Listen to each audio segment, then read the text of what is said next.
एक बार की बात है, मटियाला गांव में दो अनाथ बहनें रहा करती थी। उनका अपना कहने वाला इस दुनिया में कोई नहीं था। बड़ी बहन आराध्या मेहनत मजदूरी कर कर चंद रुपये कमाती थी और दोनों बहनें गांव के ही एक स्कूल में शिक्षा प्राप्त करने जाया करती थी। आराध्या को पढ़ाई का बहुत शौक था, लेकिन आराध्या की छोटी बहन सपना को पढ़ाई में बिल्कुल भी इंटरेस्ट नहीं था। वो हमेशा पढ़ाई से बचती थी और वो हमेशा पीरियड भी गोल क्या करती थी, जिस वजह से सपना की शिकायत हमेशा आराध्या के पास आया करती थी। आराध्या, तुम्हें अंजलि मैम बुला रही हैं। मैम, मैं बस अभी 5 मिनट में आती हूँ। आराध्या अपनी क्लास टीचर से परमिशन लेकर सपना की मैम के पास आ जाती है। हमेशा की तरह उसे आज भी दोबारा से सपना की शिकायत सुनने को मिलती है। देखो, सब अपनी क्लास में है, लेकिन तुम्हारी बहन क्लास में नहीं है। वो रोज ऐसा ही करती है। मेरा तो वो पीरियड हमेशा गोल करती है, कभी मुझे क्लास में मिलती ही नहीं। तुम्हारी वजह से मैंने उसे एक और मौका दिया था, लेकिन अब उसे कोई और मौका नहीं मिलेगा। अंजलि मैम, प्लीज एक और मौका दे दीजिए। मैं आपसे वादा करती हूँ, इस बार सपना कोई गलती नहीं करेगी, कभी पीरियड गोल नहीं करेगी, हमेशा होमवर्क करेगी। प्लीज एक और मौका दे दीजिए। अंजलि मैम आराध्या के कहने पर सपना को एक और मौका देने के लिए तैयार हो जाती है। आराध्या स्कूल में अपनी बहन को ढूंढ रही थी। सपना स्कूल में कहीं नजर नहीं आ रही थी। कुछ समय बाद आराध्या को सपना के हंसने की आवाज आती है। यह तो सपना के हंसने की आवाज है, लेकिन ये आवाज आ कहां से रही है? शायद सेकंड फ्लोर से आ रही है। सपना सेकंड फ्लोर पर क्या कर रही है? आराध्या ऐसा सोचकर सेकंड फ्लोर पर आ जाती है। सेकंड फ्लोर पर बहुत ही ज्यादा डरावनी भयंकर भूतों की आवाज आ रही थी। ऐसी आवाज आराध्या ने आज से पहले कभी नहीं सुनी थी और स्कूल के अंदर इतनी ज्यादा डरावनी और भयंकर आवाज सुनकर आराध्या थोड़ी सी डर जाती है। उसके बाद एक क्लासरूम का वह दरवाजा खोलती है तो सपना कुछ स्टूडेंट्स के साथ बैठी हुई थी और वो क्लासरूम जालों से भरा हुआ था। वहाँ पर मकड़ियाँ ही मकड़ियाँ थी, जैसे यह रूम सालों से बंद था। अरे दीदी, आप यहाँ पर? आपको कैसे पता चला कि मैं यहाँ पर हूँ? सपना, तुम इतनी ज्यादा गंदी क्लास में क्यों बैठी हो? चारों तरफ जाले ही जाले, मकड़ियाँ ही मकड़ियाँ, और यहाँ पर कितनी ज्यादा डरावनी आवाज भी आ रही है। आखिर तुम इनके साथ बैठकर क्या कर रही हो? और तुम कौन हो? तुम्हें आज से पहले मैंने इस स्कूल में कभी नहीं देखा। हमारी ही स्कूल की ड्रेस पहन रखी है। कौन हो तुम? और तुम्हारे चेहरे पर क्या हुआ? ये निशान कैसे हैं? सपना, यह कौन है जिनके साथ तुम बैठी हो? दीदी, यह इस स्कूल के सीनियर स्टूडेंट्स हैं और मुझे इनसे बहुत कुछ सीखने को मिल रहा है, इसलिए मैं इनके साथ बैठी हूँ। क्लास में बैठकर बोर होने से अच्छा है कि मैं कुछ नया ही सीख लूँ। ठीक है, अब अपनी क्लास में जाकर पढ़ाई करो और दोबारा से मैं तुम्हें इनके साथ ना देखूं। ये दिखने में कितनी ज्यादा अजीब हैं, सभी के चेहरे पर निशान। अब चलो मेरे साथ, मुझे यहाँ पर बहुत ही ज्यादा डर लग रहा है। पता नहीं तुम यहाँ कैसे बैठी हो। आराध्या अपनी बहन को उन सभी स्टूडेंट्स के पास से लेकर आ जाती है। आराध्या अपनी क्लास में चली जाती है और सपना दोबारा से सबकी आंखों में धूल झोंककर वहाँ चली जाती है।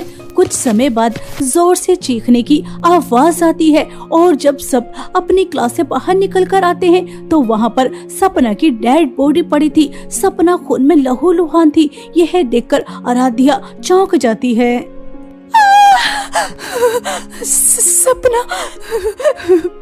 सपना मेरी बहन,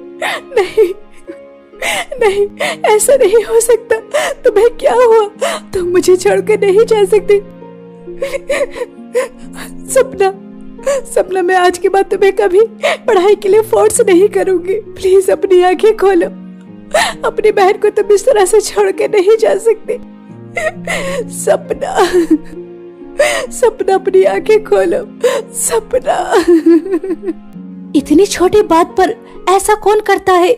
मैंने इसे थोड़ा डांटा और उसके बाद देखो इसने क्या किया। अगर मुझे पता होता कि मेरी डांट से ये सब कर लेगी तो मैं इसे कभी कुछ ना कहती। सपना बदतमीज थी, ड्रामेबाज थी, लेकिन ये हरकतें वो कभी नहीं कर सकती थी क्योंकि उसे अपनी जान से बहुत ही ज्यादा प्यार था, बहुत ज्यादा। वो कुछ भी कर सकती थी लेकिन ये कभी नहीं करती। मैं अपनी बहन को अच्छी तरह से जानती हूँ, जरूर इसके पीछे किसी और का हाथ है। मेरी बहन ऐसा नहीं कर सकती। वो ग्रुप कहाँ है जिसके साथ हमेशा सपना बैठा करती थी? आराध्या को सपना की मौत का बहुत दुख होता है। वो अपनी बहन के लिए बहुत रोती है, लेकिन अब कुछ नहीं हो सकता था। सपना हमेशा हमेशा के लिए जा चुकी थी। आराध्या उस ग्रुप को ढूंढती है जिसके साथ हमेशा सपना रहा करती थी।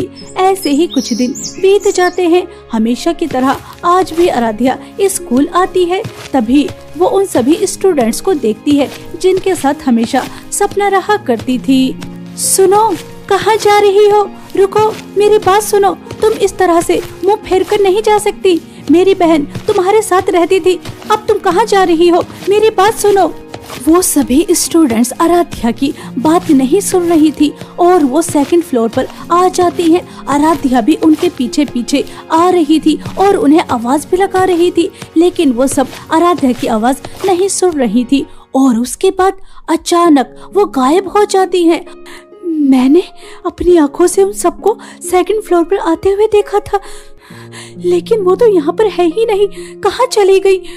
और ये आवाज कितनी ज्यादा डरावनी है। मुझे वापस चले जाना चाहिए। पता नहीं कहाँ चली गई।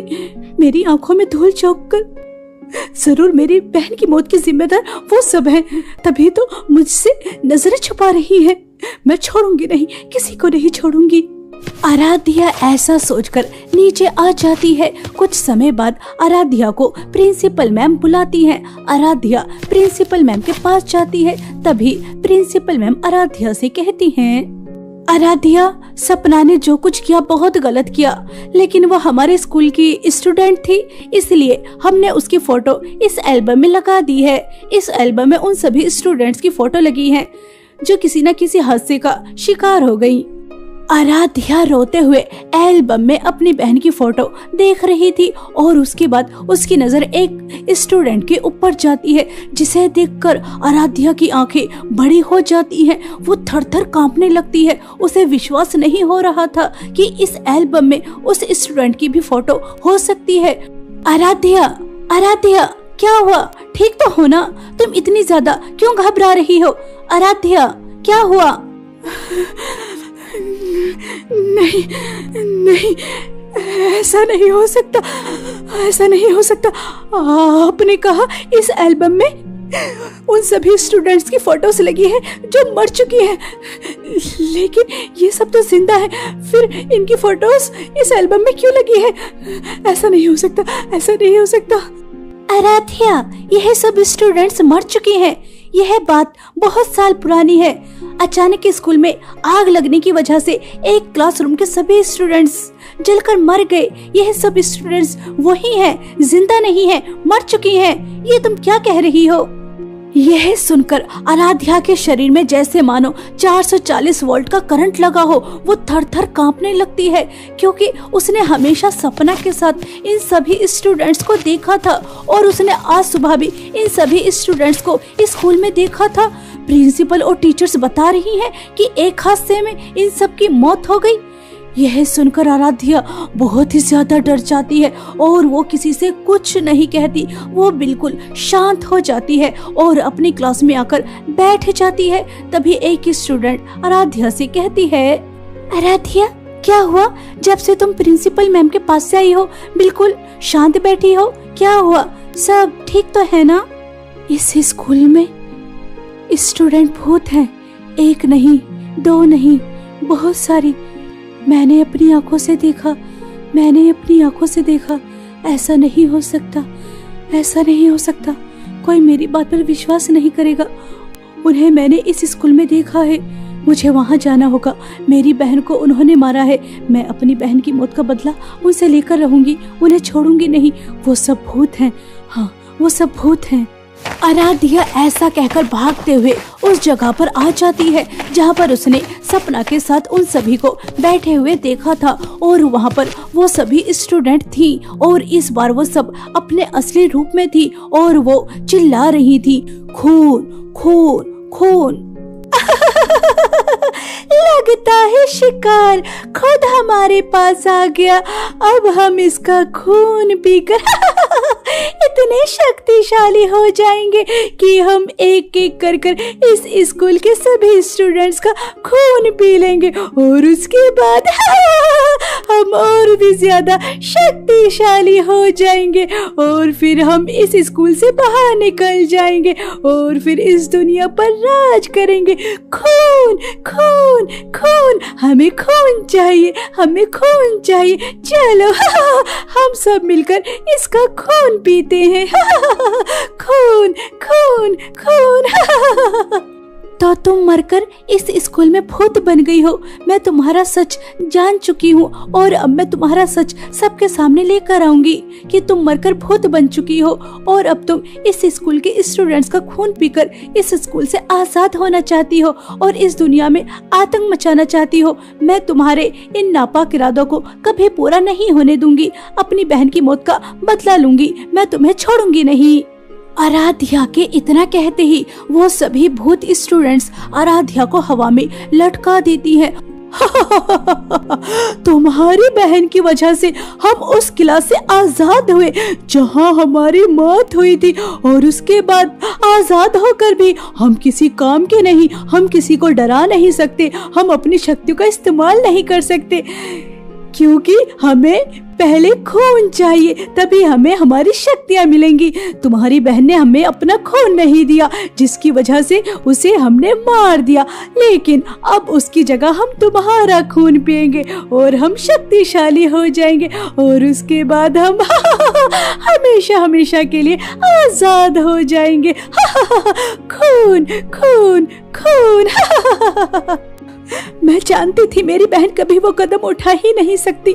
तुमने मेरी बहन को मारा, मैं तुम्हें छोड़ूंगी नहीं और मैं तुम्हें इस स्कूल के किसी भी स्टूडेंट का खून नहीं पीने दूंगी और न ही अपना खून दूंगी। तुम ऐसे ही तड़प तड़प कर मरोगी, तुम्हें किसी की खून का एक बूंद नहीं मिलेगा, तुम ऐसे ही मरोगी। वो सभी भूत स्टूडेंट्स जोर जोर से हंसने लगते हैं और वो सब मिलकर आराध्या का खून पीने के लिए आगे बढ़ते हैं कि तभी 12 बज जाते हैं और वो 12 बजने के बाद खून नहीं पी सकते थे। वो भूत बहुत ही ज्यादा गुस्सा करते हैं। इस बार शिकार हमारे हाथ से नहीं निकलना चाहिए।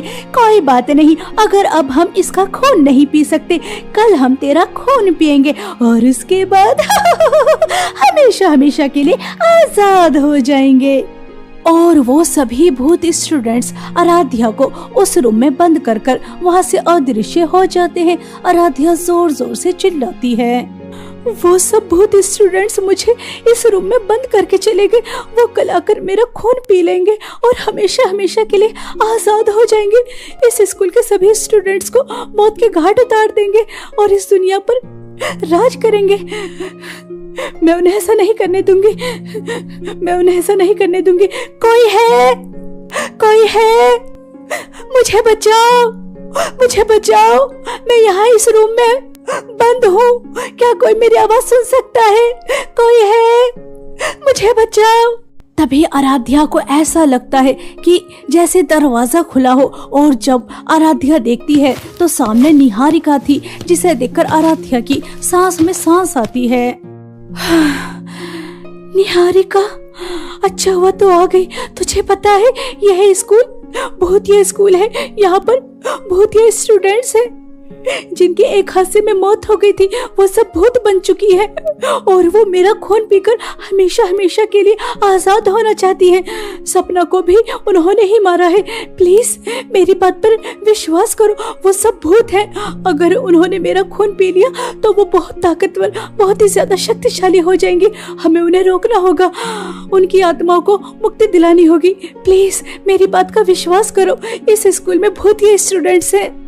आराध्या, आराध्या, शांत हो जाओ, शांत हो जाओ। मैंने सब कुछ सुन लिया और देख भी लिया। उन सभी भूतिया स्टूडेंट्स को मैं अपनी सांस रोककर बाहर खड़ी थी। अगर वो मुझे देख लेती तो तुम्हारी तरह मुझे भी बंद करके चली जाती, इसलिए उनके जाने का इंतजार कर रही थी। अब आई हूँ। लेकिन तुम्हें कैसे पता चला कि मैं यहाँ हूँ?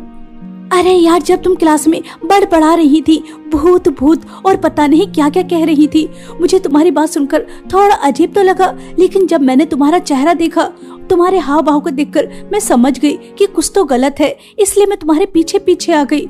अब हम दोनों मिलकर उन सभी भूतिया स्टूडेंट्स को मिलकर सबक सिखाएंगे। वो कुछ नहीं कर सकती, ठीक है? मैं तुम्हारे साथ हूँ। आराध्या और निहारिका एक हो जाती हैं और वो दोनों मिलकर एक प्लान बनाती हैं कि अब उन्हें क्या करना है। अगले दिन वो सभी भूतिया स्टूडेंट्स क्लास के अंदर आती हैं और वो देखती हैं कि वहाँ पर बहुत सारा खून पड़ा है। लगता है यह लड़की मर गई।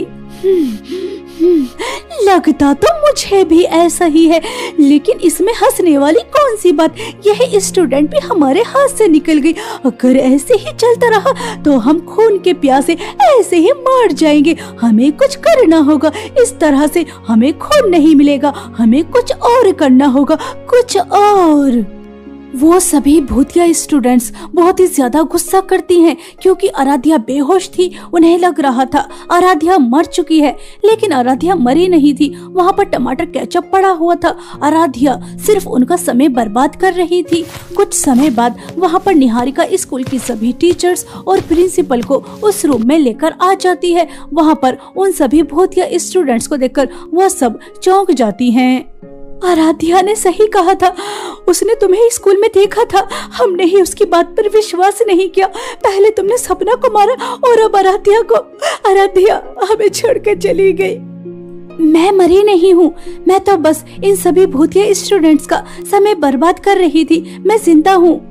देखो, तुम्हारे साथ एक हादसा हुआ जिसमें तुम मर गई। तुम्हारे साथ बहुत गलत हुआ, वो नहीं होना चाहिए था, लेकिन अब तुम्हें मुक्ति मिलनी चाहिए। इस तरह से क्यों भटक रही हो? देखो, जो होना था सो हो गया, लेकिन अब जो तुम कर रही हो वो गलत है। एक अच्छी आत्मा की तरह मुक्ति लो और आराम से रहो और हम सबको भी आराम से जीने दो। हमें मुक्ति नहीं चाहिए, हमें मुक्ति नहीं चाहिए। हम आजाद होकर बुरी आत्मा बनकर इस दुनिया पर राज करना चाहते हैं। हम सबका खून पिएंगे, सबका खून पिएंगे, कोई जिंदा नहीं बचेगा, सब मरेंगे, सब।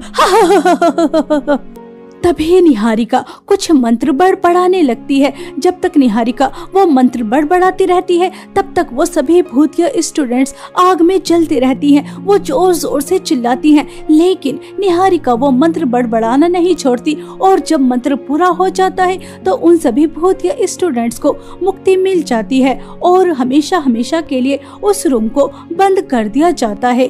प्रिंसिपल और सभी टीचर्स आराध्या और निहारिका को धन्यवाद करती हैं, क्योंकि उनकी वजह से ही उन सभी भूतिया स्टूडेंट्स को मुक्ति मिली थी।